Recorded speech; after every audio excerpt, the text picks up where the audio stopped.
Estamos em guerra e nada pode nos parar. Esta foi uma frase proferida ontem, durante as manifestações que aconteceram aqui no Brasil. Manifestações estas que ganharam repercussão internacional. O próprio jornal La Nación e El País Uruguai trataram desse tema, dizendo que milhares de pessoas foram às ruas com duros ataques contra Luiz Inácio Lula da Silva. Inclusive, entoaram o coro, que o Lula tanto detesta, Lula, seu lugar é... Vocês sabem do que eu estou falando. Essa frase que eu disse para vocês foi entoada por um deputado que disse que a política virou um verdadeiro campo de batalha. Mas será que essa frase desse político está errada? Nós vamos entender isso. O Lula, ontem, fez declarações que são consideradas derrota de guerra pelo próprio Donald Trump. E aí, gente, eu preciso falar para vocês, quando eu levanto a bandeira de que nós estamos caminhando por caminhos tortuosos demais, vocês acham que eu estou exagerando. Ontem, só para você ter noção, o Lula assumiu com todas as letras que o partido o pressiona para implantar o socialismo, que é o que o partido dele espera por parte dele, os partidos de esquerda. E aí, ontem, o líder do partido do Lula, o vencedor, o novo presidente do partido, disparou contra o Trump, disse que o Trump é o maior fascista do século XXI. Agora, imagina como que ele vai encarar isso. Agora, foram dias de protestos e o Lula defendeu reeleição, a volta de condenados políticos e disse que a eleição ele já entrou para ganhar de novo. Ele vai ter vitória em 2026. Vitória como? Se a popularidade dele continua em baixa. Nós vamos falar sobre isso. E aí, o golpe tá aí. Cai quem quer, Adivinha? Se o Lula não ganha, o Alckmin ganha. Será mesmo que o Alckmin tem potencial para ganhar? E aí, por falar em golpe, tá aí? O golpe foi os Estados Unidos agora que foi acusado. O Lula, nada mais, nada menos, disse que os Estados Unidos deu um golpe contra o Brasil no caso da presidente Dilma Rousseff. E disse que não vai desistir de trocar o dólar. O Donald Trump já considerou que perder o dólar seria uma derrota de guerra e que ele não vai admitir nenhum país sequer fazer uma ameaça desse porte contra os Estados Unidos.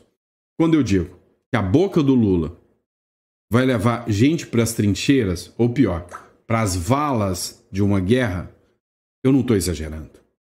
Não estou mesmo. Então, vamos entender tudo isso que está acontecendo. Hoje, dia 4 de agosto, esse é o nosso primeiro editorial do dia. Ontem eu fiquei sem editorial para vocês, ontem eu estava muito cansado. E vamos lá, Vamos entender tudo que está acontecendo. Obrigado pela sua confiança, pela sua credibilidade e bora de matéria. É o seguinte, pessoal, ontem foi dia de manifestação. O El País Uruguai colocou a seguinte publicação: milhares de pessoas saíram às ruas do Brasil para apoiar Bolsonaro, com duros ataques a Lula da Silva. Ou seja, a matéria do El País Uruguai retratou muito bem que foram milhares, foram muitas pessoas que tomaram as ruas no Brasil no domingo e foi uma prova de fogo, um teste, porque essa manifestação foi em prol de Bolsonaro, que estava proibido de participar de manifestações graças a uma decisão absurda do próprio ministro Alexandre de Moraes, que colocou uma tornozeleira em Bolsonaro. Segundo eles, a manifestação teve elogios a Donald Trump, chefe da Casa Branca. Esses seguidores do Bolsonaro compraram bandeiras, e mostraram seu total apoio e respaldo aos atos do Donald Trump contra o ministro Supremo, Alexandre de Moraes. É o que tratou aqui o La Nación. Agora, foi muita gente em vários lugares do mundo, do Brasil.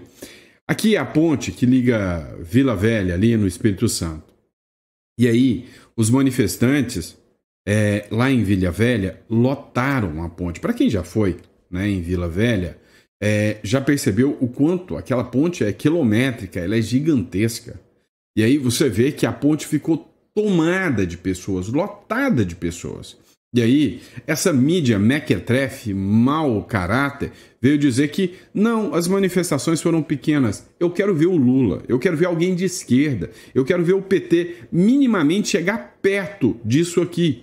Dá uma olhada aqui a quantidade de pessoas que estiveram, né, nesse ato em Vila Velha, lá no Espírito Santo. Então, assim, é muita gente que participou destas manifestações. Foi algo realmente gigantesco, né, pessoal? Então, assim, não se deixe enganar pela mídia. Outra imagem que circulou foi essa imagem aqui publicada pelo Gil Diniz, deputado, né? Paulista lotado em ato contra Moraes e a favor da liberdade. Assustou, tá? A própria Globo assustou, né, com a quantidade, com a repercussão e a quantidade de gente. Não deu para militância de USP aqui falar, não tinha ninguém. Não, o evento foi grande, né? Sabe, os eventos da direita não estavam sendo tão grandes assim. Por quê? Há um temor, há um medo que não existe em democracias, né? Um medo de que se você for para as ruas, você pode ser preso, você vai ser atingido. O que ninguém contava, o que ninguém falava, é que chegaria um certo homem laranja, o Donald Trump, e uma lei Magnitsky. E agora, com essa lei Magnitsky, as pessoas estão começando a ter coragem de novo de se manifestar. Aqui, ó, em Salvador também, manifestantes marcaram presença lá no Farol da Barra. Ou seja, foi no Brasil inteiro. Em Brasília teve, em São Paulo teve, no Rio teve, em Salvador. Ou seja, não foi um ato da Paulista, foi um ato gigante, né? Um verdadeiro carnaval da democracia. Ou seja, foi realmente um evento, né, que marca a existência ainda de democracia. A democracia ainda respira aqui no Brasil. E aí é óbvio, né? Tem aquela provocação de sempre.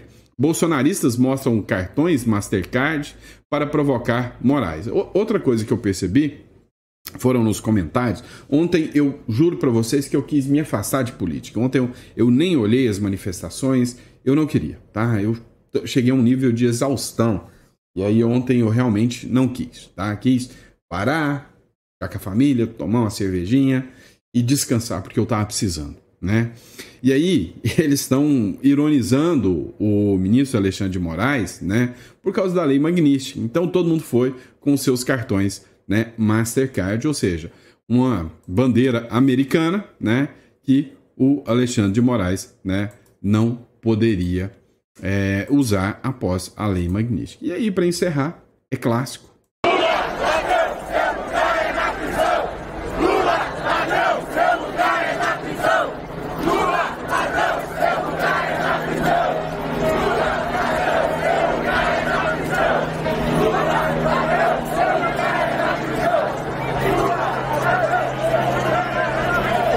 Matéria do Metrópolis, bolsonaristas gritam, abre aspas, Lula ladrão, seu lugar é na prisão, em ato pró-anistia em Brasília. Se for um ato contra Lula e não tiver essa frase, não é um ato contra o Lula.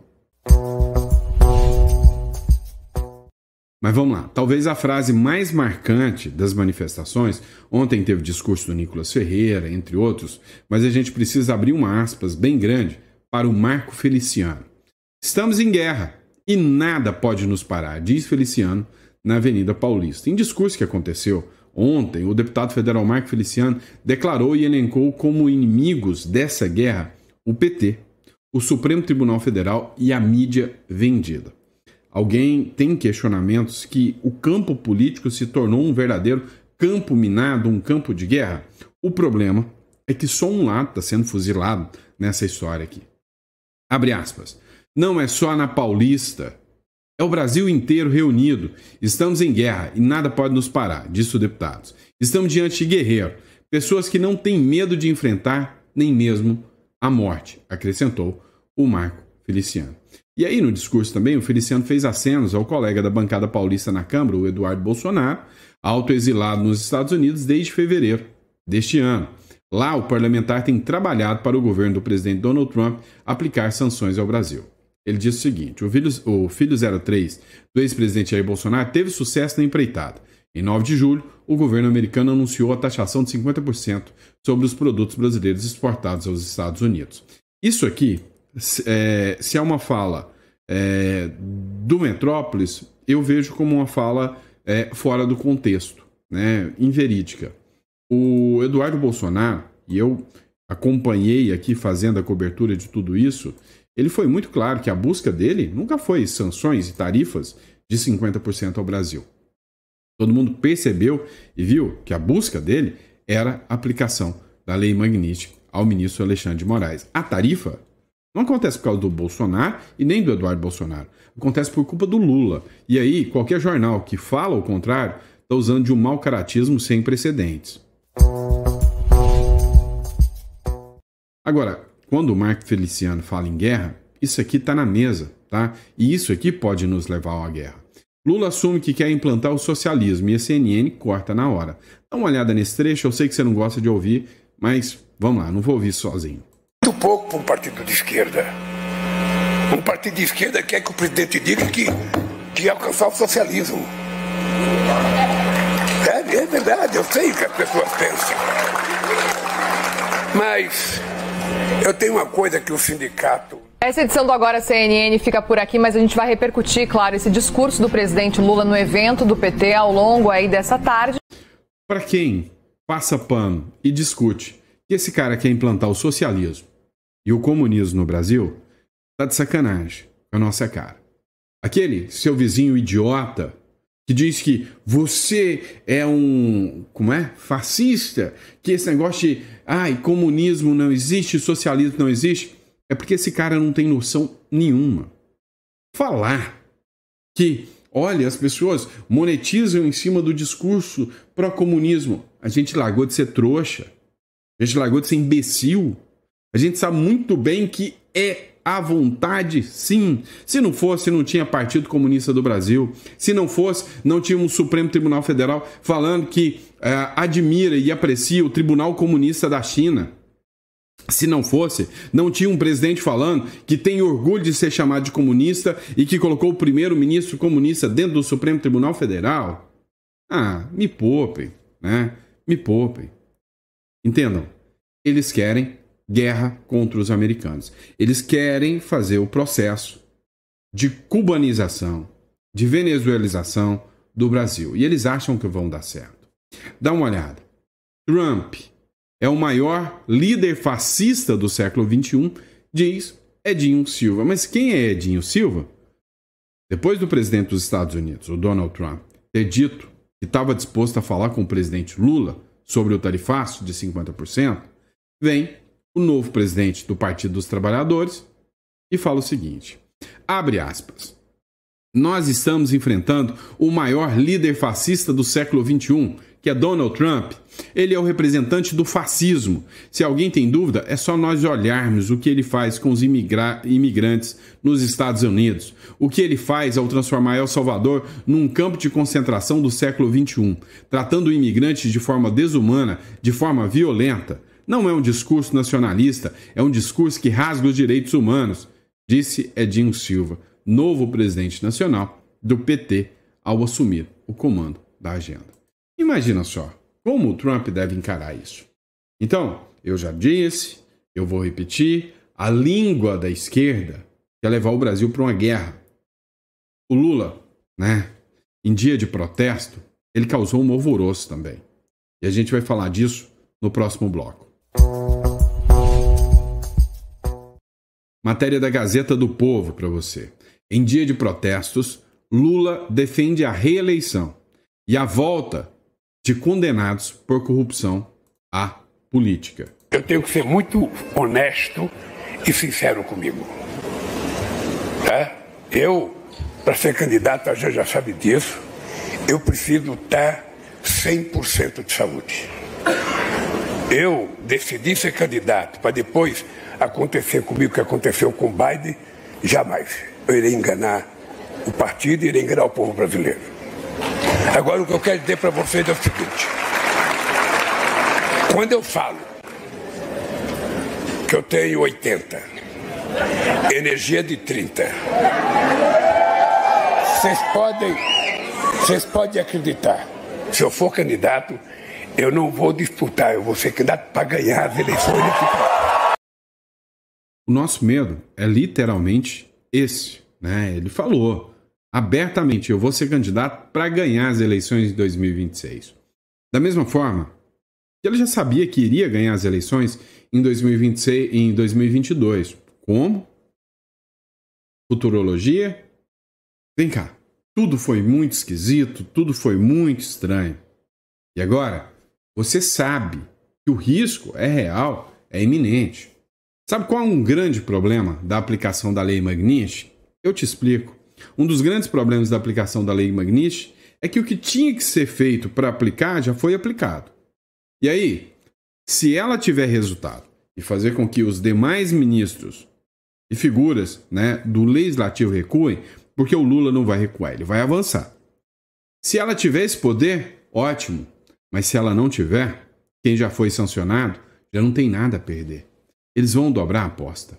Eles vão fazer uma aposta muito maior do que você possa imaginar. E ele já tem um plano B. Ora, se Alckmin não pode, se o Lula não pode, o Alckmin pode. Última pesquisa da Datafolha. Você acredita nisso? Datafolha. Sem Lula, o Alckmin empataria com o Tarcísio, o Haddad perderia. Uma nova rodada de pesquisas da Datafolha sobre intenções de voto para as eleições de 2026 mostrou que, em um cenário sem o presidente Luiz Inácio Lula da Silva na disputa, o vice-presidente Geraldo Alckmin empataria com o atual governador de São Paulo, Tarcísio de Freitas, no primeiro e no segundo turno. O levantamento também verificou que o ministro da Fazenda empataria com o Tarcísio no primeiro turno, mas perderia no segundo. Meu amigo, esse joguinho de cartas marcadas, esse 51%, 50, alguma coisa por cento, a gente já viu esse filme. Agora, 2026, eles querem ficar. Não tenho dúvida disso. O problema é o que vai sobrar para eles governarem. Quando eu falo que as falas do Lula vão nos levar ao caos, vocês falam que eu sou alarmista. Próximo bloco, eu quero mostrar uma coisa para vocês que me assusta. E se você, literalmente, tem medo do Brasil ir para o lado errado, vai te assustar também. Vocês sabem que o Donald Trump não é um cara de brincadeira. Vocês sabem que o Donald Trump não é um cara de meias palavras. Ele faz, ele age. Pois é, o Lula ontem fez duas coisas. Primeiro, o líder do partido dele atacou o Trump chamando ele de fascista. Depois, o Lula chamou o Trump de golpista.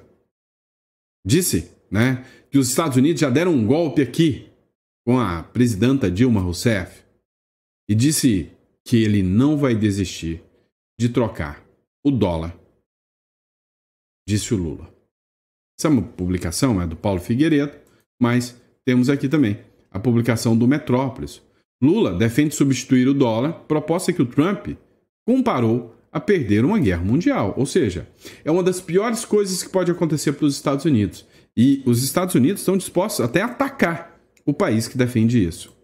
Eu não vou abrir mão de achar que a gente precisa procurar construir uma moeda alternativa para que a gente possa negociar com os outros países. Eu não preciso ficar subordinado ao dólar. Vocês viram? Ele falou que não vai abrir mão. O Trump disse o seguinte: se perdêssemos o dólar como padrão mundial, seria como perder uma guerra, uma grande guerra mundial. We lost the world standard dollar. That would be like losing a war, a major world war. We would not be the same country any longer. Não seríamos mais o mesmo país. Não vamos deixar isso acontecer. We're not going to let that happen. The dollar, you ever hear the expression dollar is king? O dólar, você já ouviu a expressão, o dólar é rei. O dólar é rei. The dollar is king. We're going to keep it that way, okay? E vamos mantê-lo assim. Entendeu? Set up to degenerate our dollar and take our dollar. O BRICS foi criado para desvalorizar o nosso dólar e tirar nosso dólar como padrão. Retirá-lo como padrão. As the standard, take it off as the standard. And that's okay if they want to play that game, but I can play that. E tudo bem se eles quiserem jogar esse jogo, mas eu também posso jogar esse jogo. This is not in my opinion, not a serious O BRICS, na minha opinião, não é uma ameaça séria. threat. But what they're trying to do is destroy Mas o que eles estão tentando fazer é destruir o dólar, para que outro país possa assumir e ser o padrão. the dollar so that another country can take over and be the standard. And we're not going to lose the standard E não vamos perder o padrão em momento algum. at any time. If you have a smart president, you will never lose the standard. If you have a Se você tem um presidente inteligente, ele nunca perderá o padrão. stupid president like the last one, E se você tem um presidente estúpido, como o último, você perderia o padrão. you would lose the standard. You wouldn't have the dollar as you. And I'm just saying, if people want to challenge it, Eu só estou dizendo que se as pessoas quiserem desafiá-la, elas podem, mas terão que pagar um preço muito alto. they can, but they're going to have to pay a big price. And I don't think any of them are willing to pay that price. E eu acho que nenhum deles está disposto a pagar esse alto preço. O Donald Trump errou. Tem um estúpido que está tentando pagar esse alto preço. O problema é que esse estúpido vai fazer com que as pessoas que sofram as consequências. Eu estou errado quando eu digo para vocês que vocês, sabe, podem ter um impacto gigantesco, que os investidores podem ter um impacto gigantesco e que o Brasil escala para ser uma ameaça aos Estados Unidos, e é isso que eles querem. Só que o Trump não vai encarar o Brasil como uma Venezuela, como uma Cuba. Deixa acontecer. Ele vai encarar o Brasil muito mais como um Irã, como um país que o Trump não vai deixar passar barato. Eu sempre falo para vocês, né, sobre investimentos, né? Então, criar uma holding, uma conta offshore não lastreada aqui no seu CPF. Quando você cria uma offshore, você cria um número novo, um root, né? E aí eu ponho meu serviço à disposição, tá aqui na descrição. É minha especialidade, holdings, offshore, proteção de patrimônio. Mas, olha, se vocês acham que eu sou alarmista, eu queria que vocês assistissem, né, o vídeo do Daniel Lopes, tá?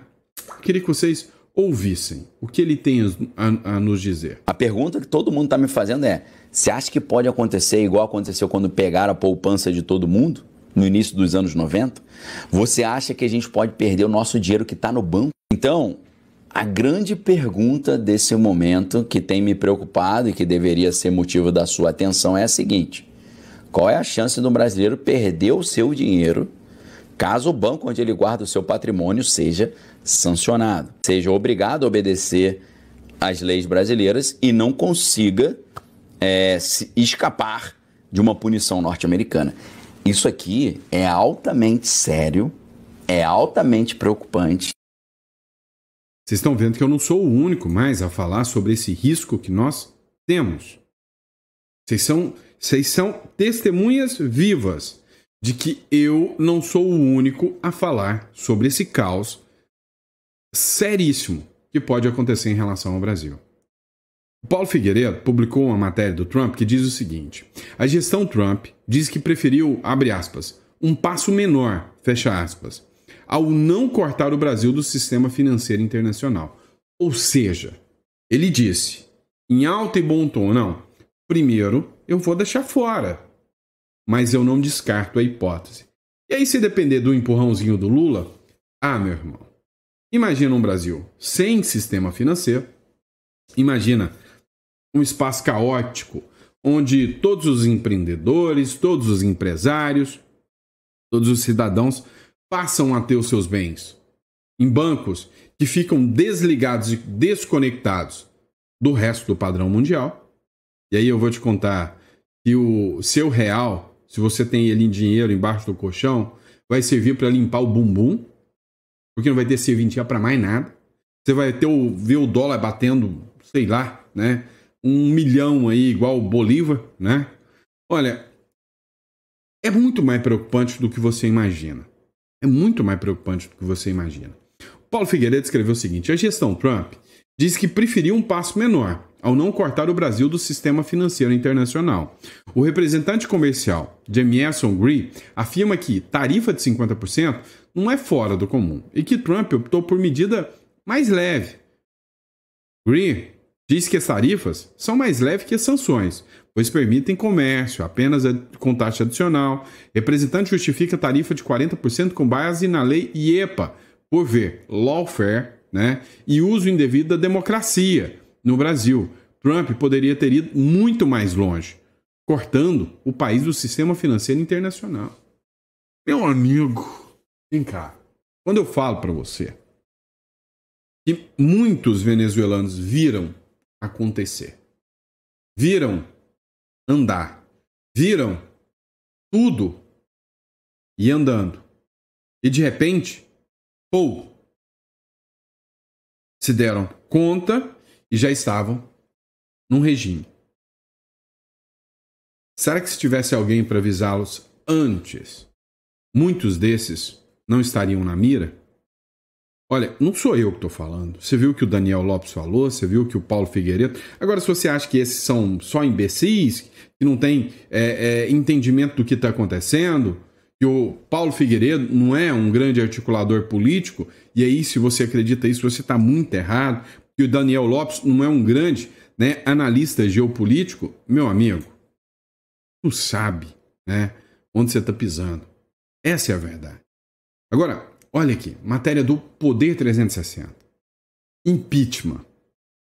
Seria o caminho? Talvez sim, é bem provável. Mas não é só o Alexandre de Moraes. Vocês precisam entender que muita gente está falando, mas é por causa do Bolsonaro. Tá errado. Quem acha que é por causa do Bolsonaro, tá errado. É um combo de coisas. O Bolsonaro é uma pecinha-chave nesse quebra-cabeça, nessa engrenagem nefasta que se tornou a política brasileira. O Bolsonaro, o BRICS, navios iranianos, o ataque ao dólar, a implantação do socialismo no Brasil, a perpetuação no poder, a corrupção endêmica. Tudo isso é coisa que aqui no Brasil é grande. Olha essa matéria do Poder 360. 14 senadores à base de Lula são a favor do impeachment de Moraes. Congressistas de partidos que integram a esplanada do presidente.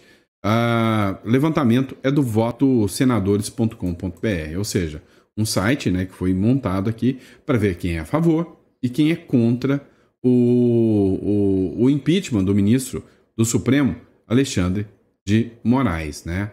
E aí o deputado Nicolas Ferreira compartilhou no seu perfil do X o placar atualizado dos votos dos senadores favoráveis e contrários ao pedido de impeachment do ministro do STF, Alexandre de Moraes, alvo de sanções do governo dos Estados Unidos. Os dados do site votosenadores.com.br mostram que 34 senadores vão a favor do impeachment e 19 são contra. Não tem nem a maioria. Nem a maioria. Seriam 41. Né? São 34.